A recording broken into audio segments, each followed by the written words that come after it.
কৰ্ণাটকৰ মন্ত্ৰী প্ৰিয়াংক খাৰ্গে তেওঁৰ দেউতাকেও আগতে এবাৰ ডক্টৰ ভূপেন হাজৰিকাকো সমালোচনা কৰি থৈ দিছে। আজি প্ৰিয়াংক খাৰ্গে কৰ্ণাটক এখন ডাঙৰ ৰাজ্য, তেওঁলোকে কৈছে যে ছেমি কণ্ডাক্টৰ ইণ্ডাষ্ট্ৰিটো কৰ্ণাটকত হ'ব লাগিছিল। মই অসমলৈকে লৈ আহিলোঁ, মোদী ডাঙৰীয়াই অসমত দিলে। তাৰ পৰা আপোনালোকে বুজি পাওক যে অসমৰ ভৱিষ্যতৰ কাৰণে কিমান ডাঙৰ কাম এটা প্ৰধানমন্ত্ৰী মোদী ডাঙৰীয়াই কৰি দিলে, যাৰ কাৰণে কৰ্ণাটকৰ দৰে ডাঙৰ ৰাজ্য এখনৰো আজি ৰাতি টোপনি নহা হৈছে।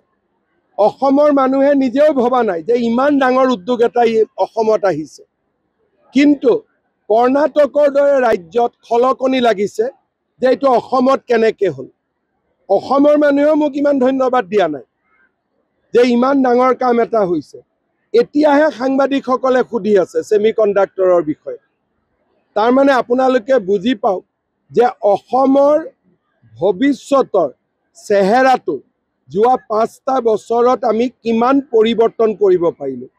এক প্ৰকাৰ প্ৰিয়াংক খাৰ্গেক মই ধন্যবাদেই দিব লাগিব। তেওঁ নকলে অসমৰ মানুহে বুজিয়ে নাপালেহেঁতেন যে ইমান ডাঙৰ কাম এটা অসমত হৈছে বুলি। আপুনি বিচৰা বাতৰি পাব কেৱল নিউজ 18 এপত। নিউজ 18 এপ ডাউনলোড কৰিবলৈ স্কেন কৰক এই QR কোড। গুগল প্লে ষ্টৰতো পাব এই নিউজ 18 এপ।